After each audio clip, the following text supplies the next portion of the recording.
Hello, myself VK Sharma. I am a chemistry teacher. I have taught in many institute. I started my teaching career in 91 and now I'm retired and nowadays things has changed. अब दुनिया में जो बदलाव आया बच्चों के हिसाब से मुझे जिस तरीके से बच्चे क्वेश्चन पूछते हैं, मैं अभी जिन इंस्टीट्यूट में जाता हूँ पढ़ाने के लिए मेडिकल इंजीनियरिंग के बच्चों को, 11th 12th के केमिस्ट्री के बच्चों को, स्पेशल क्लासेस के लिए, तो बच्चे वहाँ मुझसे बहुत अच्छे अच्छे क्वेश्चन पूछते हैं। कुछ क्वेश्चंस में मैं बच्चों को देखता हूँ कि बच्चों की मेंटलिटी, मानसिकता क्या है। तो इन सबको याद करके बच्चे पर्सनल प्रॉब्लम जो इंस्टीट्यूट में है वो ताकि पूछ के चले जाते हैं जो मेरे टच में है। लेकिन जो बच्चे टच में नहीं है उन बच्चों तक मैसेज पहुंचाने के लिए वीडियो बना रहा हूं मैं। तो उसमें आज मैं आपको ये वीडियो में 4 या 5 पार्ट में बनाऊंगा। तो पहले पार्ट में मेरे पास आता है एकेडमिक चैलेंजेस। जब भी आप बच्चे को देखते हैं तो बच्चे का प्रॉब्लम क्या है ये अगर आज के पेरेंट ने नहीं समझा है तो बच्चा आप खो दोगे, वो बच्चा आपसे दूर चला जाएगा, वो आपके एंटी हो जाएगा। पिछले 10-15 सालों में जो बदलाव बच्चों के अंदर आया है, बिकॉज मैंने साइकोलॉजी भी पढ़ी हुई है तो मुझे साइकोलॉजिकल की भी यूज करता हूं। मैंने बायोकेमिस्ट्री भी पढ़ी हुई है तो बायोकेमिस्ट्री में बॉडी में हार्मोनल चेंजेस होते हैं वो भी मैं यूज करता हूं। एकेडमिक में एक्सपीरियंस बच्चों को, सारी चीजों को मिलाकर के मेरे को लगा कि एक ऐसा परफेक्ट सा वीडियो बनाऊं जो कि अब भी जानते हैं कभी परफेक्शन तो कभी आ ही नहीं सकती है, हमेशा इंप्रूवमेंट रहता है। इसलिए आपके सजेशंस जो है अगर मिलते हैं मेरे को तो वो मुझे हेल्प करेंगे। तो आप लोगों से रिक्वेस्ट है कि जब अगर आपको मेरा वीडियो अच्छा लगता है तो इसे शेयर कीजिए, सब्सक्राइब कीजिए और इसमें सजेशंस भेजिए। तो इससे क्या है कि ये हम लोग और अच्छा बच्चों के लिए कर पाएंगे। बदकिस्मती ऐसी है कि इस देश के अंदर कि हमारे पास कुत्ते को पालने का कैसे ट्रेनिंग दिया जाए, बिल्ली को कैसे पाला जाए, तोते को कैसे पाला जाए, लेकिन बच्चों को कैसे पाला जाए इसका कोई इंस्टीट्यूट ही नहीं है। How to become a good parent वो बच्चा बाहर से सीख रहा है, वो अपने आप सीख रहा है। क्या क्या सीख रहा है उसको पेरेंट को वो भी नहीं पता है। तो क्योंकि पेरेंट को तो मैं समझा नहीं सकता क्योंकि मेरा वो लेवल नहीं है, क्योंकि हर टाइप के पेरेंट्स मेरे पास आते हैं। लेकिन बच्चों के बारे में मैंने बहुत एनालिसिस करके 2-3 साल से, तो अब मैंने सोचा कि ये वीडियो मुझे हर बच्चे तक पहुंचना चाहिए। तो पहला तो प्रॉब्लम बच्चे के साथ में एकेडमिक चैलेंज में जो मैंने इसको पहला वो पार्ट का नाम दिया है एकेडमिक चैलेंज। अब इस एकेडमिक चैलेंज में क्या है कि सबसे पहले मैंने नोटिस किया है कि हर बच्चे के ऊपर एक बहुत बड़ा प्रेशर है कि उसको ग्रेड्स ला दे। Grades grades grades grades grades हर बाप ने अपने बच्चे को 90% से ऊपर रखना है, 95 से ऊपर रखना है, 90 पे रखना है, 95 से ऊपर रखना है। इस वजह से बच्चे का जो कैरेक्टर है, जो रियल कैरेक्टर है बच्चे का, वो बच्चे का दब रहा है। देखिए इंसान के हमारे 5 उंगलियां हैं, 5 उंगलियां भी एक जैसी नहीं होती है। एक घर में आजकल तो कंसेप्ट एक बच्चे का या 2 बच्चे का हो गया है। अगर पुराने जमाने में देखेंगे 5 या 7 या 10 बच्चे भी होते थे तो वहां पर भी हर एक बच्चे का कैरेक्टर अलग अलग होता था, डेवलपमेंट अलग अलग होता था। तो सबसे पहले तो आप बच्चे को ग्रेड के लिए प्रेशर डालना बंद कर दीजिए। आप सिर्फ उसको मोटिवेट कीजिए कि बेटा यू डू योर बेस्ट, जितना आप अच्छा कर सकते हो आप अपना अच्छा करो। और उस बच्चे उसको उसके नेचुरल वे से ज्यादा अगर आप प्रेशर डालेंगे तो you will lose your kid, आपका बच्चा आपके हाथ से जाएगा। उसको अपने हिसाब से जो उसकी मैक्सिमम स्ट्रेंथ है आप उस मैक्सिमम स्ट्रेंथ तक लेकर के आओ, लेकिन इतना नहीं, because you know everything has saturated mind. कि रबड़ को भी एक लेवल के बाद आप खींचेंगे तो रबड़ को भी टूटना ही होता है। तो पहला पॉइंट तो ये एकेडमिक चेंज में ये आता है। दूसरा देखा मैंने कि बच्चों के अंदर जो क्रिएटिविटी है, वो क्रिएटिविटी का बच्चों के अंदर बहुत बड़ा एक कमी आती जा रही है। बच्चा चाहता करना कुछ और है, लेकिन हम बच्चे को प्रेशर डालते किसी और चीज को करने के लिए, क्योंकि हमारे माइंड का एक सेटअप बन चुका है पहले से ही। Doctor, engineer, MBA, CA. तो ऐसा नहीं है कि आपके बच्चे की आप क्रिएटिविटी देखिए कि वो किस फील्ड के अंदर है, वो किस फील्ड के अंदर काम कर सकता है बेटर, वो किस फील्ड में अपनी स्किल डेवलप कर सकता है, और ऑफ कोर्स क्या वो उस फील्ड में कमा सकता है कि नहीं। क्योंकि आप भी जानते हैं कि आज के टाइम में जो लाइफ का खर्चा है और आने वाले 10 साल 20 साल बाद लाइफ का खर्चा क्या होगा, तो वहां बच्चे को उसकी क्रिएटिविटी देखिए पहले तो। अगर वो बच्चा इस लाइन में जा रहा है, वो क्रिएटिव लाइन में जहां वो अच्छा कर सकता है, कमा सकता है, तो आप उस बच्चे को सपोर्ट कीजिए उसकी अपनी क्रिएटिविटी के ऊपर, क्योंकि जहां उसकी क्रिएटिविटी होगी वो अपना बेस्ट परफॉर्मेंस देगा ही देगा। अगर आपको लगता है कि बच्चे ने, क्योंकि बच्चों पर क्या इन्फ्लुएंस ज्यादातर फ्रेंड्स का होता है, बच्चा फ्रेंड से क्या सीख रहा है आप उसके वो आप जानते नहीं है। तो उसमें अगर आपको लगता है कि बच्चे को शायद ज्यादा सीख रहा है, तो आप चाहे तो उस बच्चे को उसके पॉइंट्स के नेगेटिव पॉइंट्स बता बता करके पॉजिटिव पॉइंट्स बता के आप डिफाइन कर सकते हो। जैसे एक एग्जांपल है, मेरे पास एक बच्चा आएगा, सर मुझे पायलट बनना है। मैंने कहा बेटा बनो, कोई दिक्कत नहीं है। मैंने कहा why do you want to be a pilot. वो बच्चे को लगा कि सर मुझे बड़ा अच्छा लगता है देश विदेश घूमना, ये है वो है, लाइफ वगैरह है।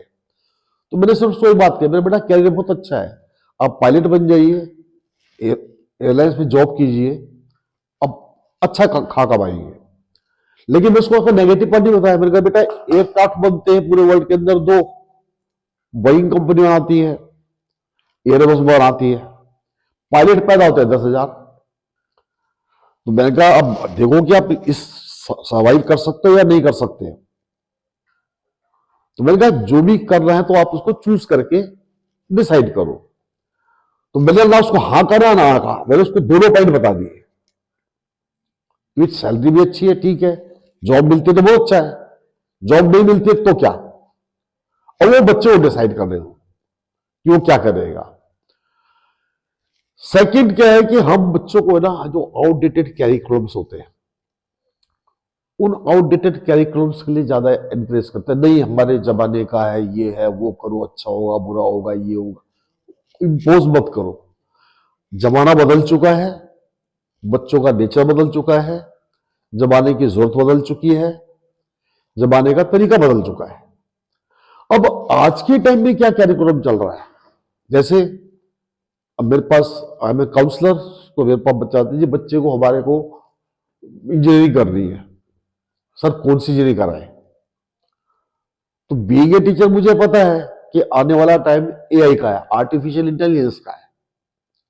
तो मैं बच्चे को बताऊंगा कि आपका कैरिकुलम आर्टिफिशियल इंटेलिजेंस की तरफ होना चाहिए। कंप्यूटर का इनफैक्ट एम्फेसिस रहेगा, लेकिन अगर आज मैं बच्चे को बोलूं कि यार तो ऑटोमोबाइल इंजीनियरिंग कर ले, तो ऑटोमोबाइल इंजीनियरिंग के अंदर, क्योंकि आने वाले टाइम में आपके पास इलेक्ट्रिक गाड़ियां आ रही है, इंजन खत्म हो जाएगा, उसमें इंजन नहीं है, उसमें इलेक्ट्रिक मोटर है। अब इंजन खत्म हो गया तो मैकेनिकल के सारे पार्ट गायब हो गए उसके अंदर, तो 5 साल बाद तो बच्चा रोड पे खड़ा होगा। तो ये वर्ल्ड में आने वाले फ्यूचर में क्या होने वाला है, इसके हिसाब से हमें बच्चे को तैयार करना है। अब तीसरा प्रभाव बच्चे का आता है स्कूल का। स्कूल के अंदर मैंने देखा है कि बच्चे बड़े बड़े स्कूलों के नाम हैं, उन नाम बड़े बड़े नाम है, बड़े बड़ी फीस है उनकी, और वो लार्ज क्लास साइजेस होते हैं। वहां पर 100 बच्चा है क्लास के अंदर, 70 बच्चा है, 80 बच्चा क्लास बैठा है, और वो बच्चा जो है स्कूल के अंदर चला गया, वो टीचर का उसका इंटरेक्शन अगर देखें 40 मिनट का 50 मिनट का पीरियड होता है, तो बच्चे के हिस्से में कितना टाइम आया। ना वो क्लास में प्रॉब्लम पूछ सकता है, ना वो क्लास के अंदर अपना अपना कोई और शेयर कर सकता है किसी चीज को।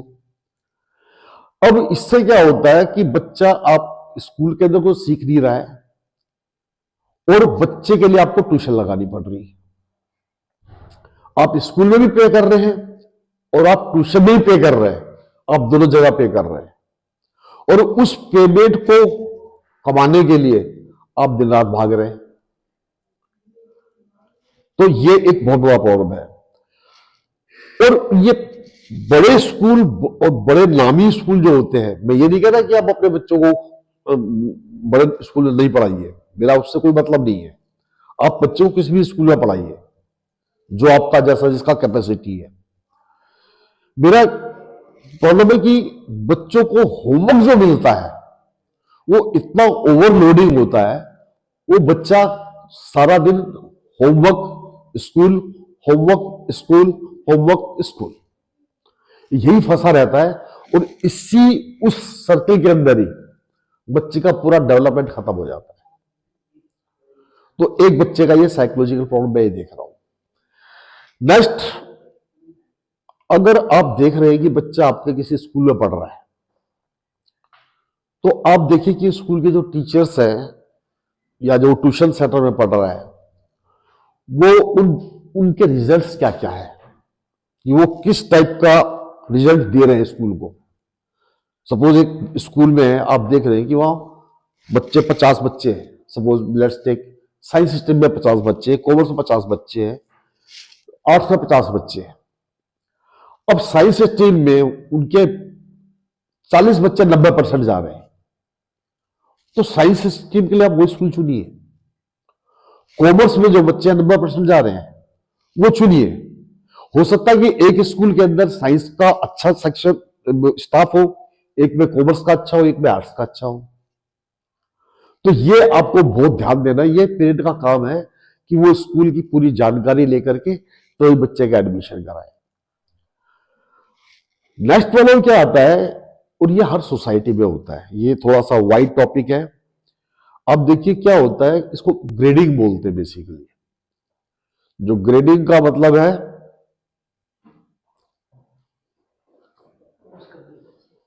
तो ग्रेडिंग का जो बेसिक कंसेप्ट है उसमें आप ऐसा मान के चलिए कि जब बच्चा स्कूल में जाता है तो उस स्कूल में डिफरेंट डिफरेंट डिफरेंट बैकग्राउंड्स के बच्चे इकट्ठे होते हैं।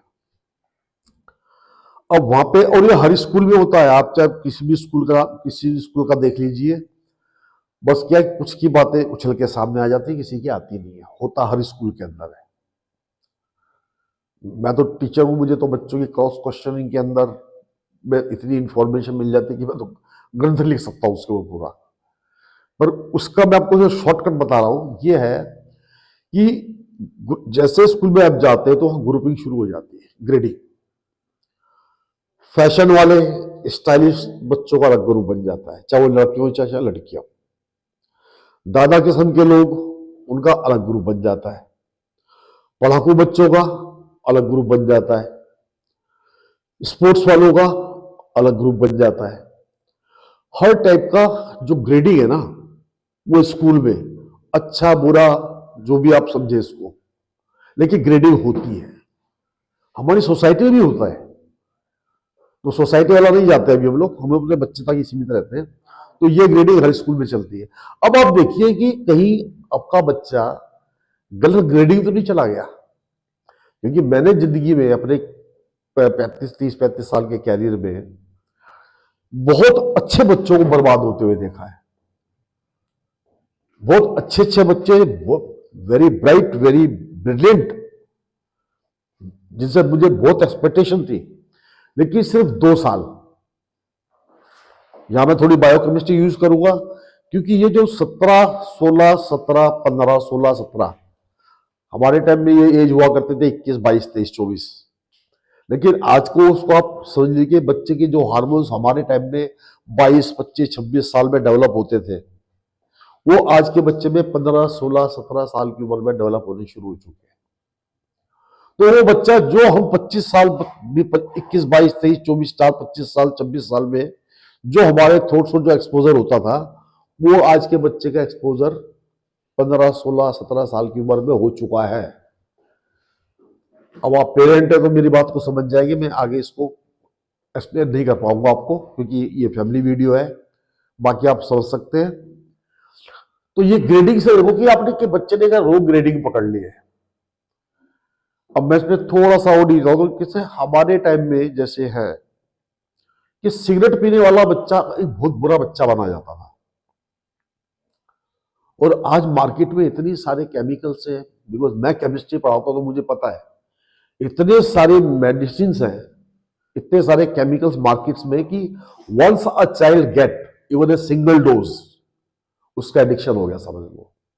पंजाब आधा देख लो आप, डूबा पड़ा है हेरोइन के अंदर, चिट्टा बोलते वहां पर। अब ईस्ट में चले जाइए, हैश के अंदर डूबे हुए,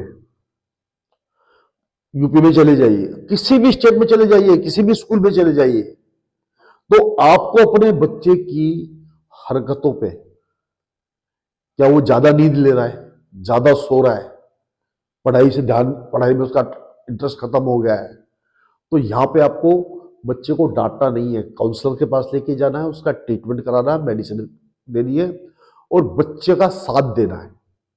और ये नहीं उठा के भी कहीं उसको देख लिया आपने तो उसको डांटना पीटना शुरू, मारना शुरू कर दिया। तो at that time treat him as a patient. तो दो चीजें क्लियर है कि एक तो ग्रेडिंग ध्यान रखिए कि कैसे दोस्त उसके बर्थडे में आ रहे हैं, कैसे दोस्तों के बर्थडे में वो जा रहा है, कैसी पार्टी में वो जा रहा है, कैसी पार्टी से जब वो आ रहा है तो उसके बॉडी के लैंग्वेज क्या है, ये सारी चीजें आपको बहुत वॉच करके रखनी है। नेक्स्ट, आपको जो सिलेक्शन है स्कूल का और इंस्टीट्यूट का, ये आपको बहुत अच्छा रखना है। और हो सकता है मेरी बातें कुछ कड़वी लगे कुछ लोगों को, लेकिन जो सच्चाई है वो सच्चाई है कि आज के टाइम में एक रिक्शा वाला भी अपने बच्चे को बहुत अच्छे स्कूल में पढ़ाना चाहता है, कोई बुराई नहीं है इसके अंदर, बहुत अच्छी बात है। इसमें भी एक इंसिडेंट आपके साथ शेयर करूंगा कि अगर आपका बच्चा बहुत अच्छे स्कूल के अंदर है और वो वहां जाके उसको एंजॉय कर रहा है, तो कोई दिक्कत नहीं है। आप अपनी मेहनत का पैसा लगा रहे, पता नहीं कैसे कैसे दिन रात एक दिन करके पैसा स्कूल की फीस भर रहे कि मेरा बच्चा स्कूल में पढ़े। लेकिन अगर आपका बच्चा बड़े स्कूल में जाकर के उसमें साइन डिप्रेशन के आते हैं, या उसके अंदर साइन थोड़े से लो हो जाते हैं, तो फिर आप अपने बच्चे को उस स्कूल में मत रखिए, क्योंकि वहां आपका बच्चा ग्रेडिंग का शिकार हो रहा है। ग्रेडिंग मतलब कि उन अमीरों के बीच, बच्चों के बीच में आपका बच्चा डिमोरलाइज और कंपैरेटिवली वहां पे साइकोलॉजिकली डिप्रेशन में जा रहा है।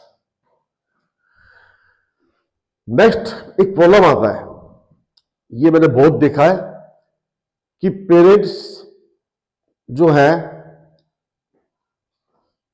पेरेंट्स जो है बेसिकली चाहते हैं कि अपने बच्चे को हम ये करें वो करें वो करें, हमारा बच्चा ये करे, हमारा बच्चा ये करे। और in my career I have seen कि किसी पेरेंट्स से जैसे वो साइंस नहीं ले पाया या साइंस पे अच्छा नहीं चल पाया, अब उसके दिमाग में आ गया कि मेरे बच्चे को मुझे साइंस में ही बहुत हाई कैरियर देना है, तो वो ना करे कभी भी। आप बच्चे का नेचुरल डेवलपमेंट होने दीजिए, वो मैं पहले ही बता चुका हूं। तो ऐसे बच्चों को कहीं पे अगर प्रॉब्लम आती है तो उसमें आपको काउंसलर की जरूरत पड़ेगी। आप काउंसलर को दिखाइए, बच्चे का सब्जेक्ट सिलेक्शन क्या है, क्या वो उसमें अच्छा कर रहा है, क्या ये अच्छा नहीं कर रहा है, और ये आपको देखना है। नेक्स्ट, आप उसका ट्यूशन टीचर अगर घर में लगाते हैं तो, या किसी इंस्टीट्यूट में भेजते हैं ट्यूशन पढ़ाने के लिए, तो देखिए क्या वहां का जो टीचर है वो हेल्पफुल है, मोटिवेटिव है, क्या वो सपोर्टिव है, या वो पैसा कमाने के लिए बैठा है सिर्फ। अगर आपको उस इंस्टीट्यूट के बारे में रिपोर्ट मिलती है कि यहाँ के बच्चे इंस्टीट्यूट अच्छा परफॉर्म कर रहे हैं, तो वो आप बच्चे को उस इंस्टीट्यूट में या ट्यूशन सेंटर में डालिए। मैं आपको फिर कुछ एक एग्जांपल देना चाहता हूं कि एक जगह है राजस्थान में, बड़ी फेमस जगह है, जहां पे हर साल 7-8 बच्चों की आत्महत्या केस भी आते हैं। दिल्ली में भी बहुत जगह है, नाम लू नहीं लेना चाहता मैं। ऐसे बड़े बड़े एजुकेशन हब बने हुए हैं जहां पे 50-50 हजार, 60-60 हजार इंस्टीट्यूट बच्चा एक ही इंस्टीट्यूट के अंदर बैठा हुआ है। बैचेस चलते हैं, उसमें से शाम तक 300-300 बच्चों के, 400-400 बच्चों के, 500-500 बच्चों के। अब आप लोग का सिलेक्शन रेट देखिए जाकर के, यूट्यूब पे आजकल, गूगल यूट्यूब पे सब कुछ मिल जाता है। तो आप अपने बड़े बच्चे को देखो कि उस इंस्टीट्यूट के अंदर जिसमें भी डाल रहे हैं, कि वहां पे आपके बच्चे का परसेंटेज का, प्रीवियस ईयर का, उससे प्रीवियस ईयर का, उससे प्रीवियस ईयर का, 3 साल का बच्चों का रेशो और परसेंटेज का रेशो, बच्चों का रेशो और सिलेक्शन का रेशो, आप उसको कंपैरिजन कर लीजिए। आजकल गूगल यूट्यूब पे सब कुछ अवेलेबल है। तो आप ऐसी जगह से बचे कि जहां आप अपने बच्चे को डाल रहे हैं और आपको नहीं पता, आपने तो सोचा अच्छा, लेकिन आपके बच्चे साथ बुरा हो गया। Thank you very much for today. ये पार्ट 1 है। पार्ट 2 के लिए please subscribe for notification my channel. Thank you very much.